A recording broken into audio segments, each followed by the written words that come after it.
Ano ang ibig sabihin ng 666? Alam mo na ba ang kahulugan nito? Kung hindi mo pa alam, gusto mo bang malaman ngayon? Tapusin mo itong video para malaman mo ang lahat at ang katotohanan. Tara na! Ayon sa huling aklat ng Biblia, ang Apokalipsis, 666 ang bilang o pangalan ng mabangis na hayop na may 7 ulo at 10 sungay na umaahon mula sa dagat. Ayon sa Apokalipsis chapter 13 verse 1, basahin natin, "At tumayo ito sa buhangin ng dagat, at nakita ko ang isang mabangis na hayop na umaahon mula sa dagat, na may 10 sungay at 7 ulo, at sa mga sungay nito ay may 10 dayadima. Pero sa mga ulo nito ay may mga pangalang mapamusong." Sa verse 17 and 18, mabasa natin, "Para walang sinumang makabili o makapagtinda maliban sa mga tao na may marka, ang pangalan ng mabangis na hayop o ang numero ng pangalan nito. Dito kailangan ng karunungan, tuusin ng may unawa ang numero ng mabangis na hayop, dahil ito ay numero ng tao, at ang numero nito ay 666. Ano ang ibig sabihin nito? Ang hayop na ito ay sumasagisag sa pangdaigdig na politikal na sistema na namamahala sa bawat tribo at bayan at wika at bansa. Sabi ng Apokalipsis chapter 13 verse 7, basahin natin, "Pinahintulutan itong makipagdigma sa mga banal at talunin sila, at binigyan ito ng otoridad sa bawat tribo at bayan at wika at bansa."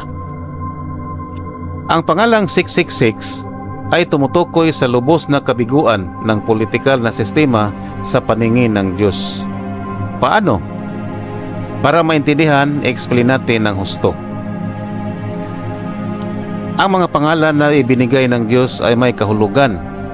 Halimbawa, ang dakilang si Abram, ang pangalan ni Abram ay nangungulagang ang ama ay mataas, dinakila. Binigyan siya ng Diyos ng pangalang Abraham na nangahulugang ama ng pulutong, karamihan. Nang mangako ang Diyos sa kanya na gagawin siyang ama ng pulutong ng mga bansa, sabi ng Genesis chapter 17 verse 5, "Ang pangalan mo ay hindi na Abram, ang pangalan mo ay magiging Abraham, dahil gagawin kitang ama ng maraming bansa."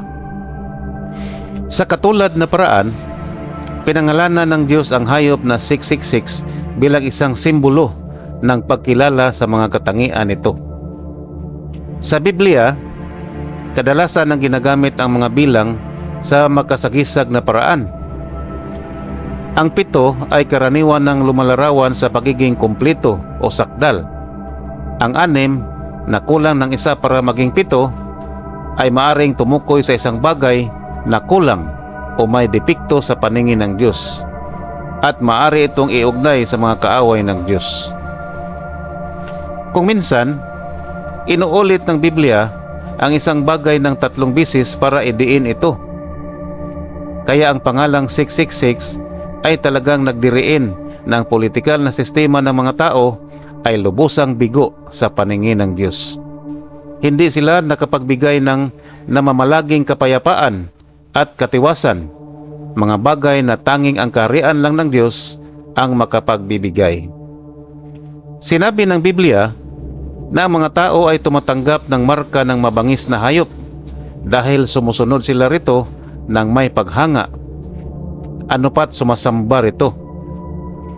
Ginagawa nila ito sa pamamagitan ng pagbibigay ng tulad, pagsambang parangal sa kanilang bansa, sa mga sagisag nito o sa puwersang militar nito.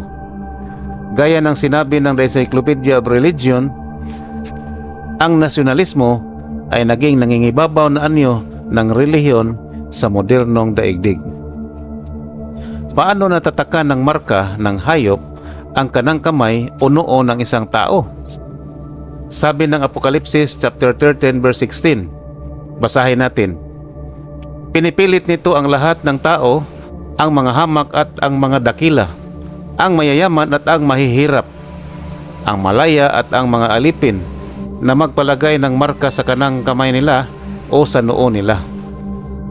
Kung tungkol sa kanyang mga utos sa bansang Israel, sinabi ng Diyos, "Itali ninyo iyon bilang tanda sa inyong kamay, at iyon ay magiging pangharap na pamigkis sa pagitan ng inyong mga mata." Sa Deuteronomio chapter 11 verse 18, "Ang mga sinabi ko ay itanim ninyo sa inyong puso at kaluluwa, at lagi ninyo itong alalahanin na para bang nakatali ito sa inyong kamay at sa inyong noo."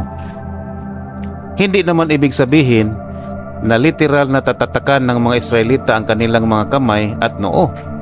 Sa halip, nangangahulugan ito na gagabayan sa salita ng Diyos ang lahat ng kanilang pagkilos at pag-iisip. Sa katulad na paraan, ang marka ng hayop na 666 ay hindi literal gaya ng isang tato. Sa halip, ipinakilala nito ang mga taong nagpapagabay sa politikal na sistema. Ginawa ng mga taong may marka ng hayop ang kanilang sarili na kaaway ng Diyos. Ayon sa Apokalipsis chapter 14 verse 9 hanggang 10, basahin natin, "Sumunod sa kanila ang ikatlong anghel na nagsasabi sa malakas na tinig, kung ang sinuman ay sasamba sa mabangis na hayop at sa estatwa nito, ay tatanggap ng marka sa noo niya o sa kamay niya.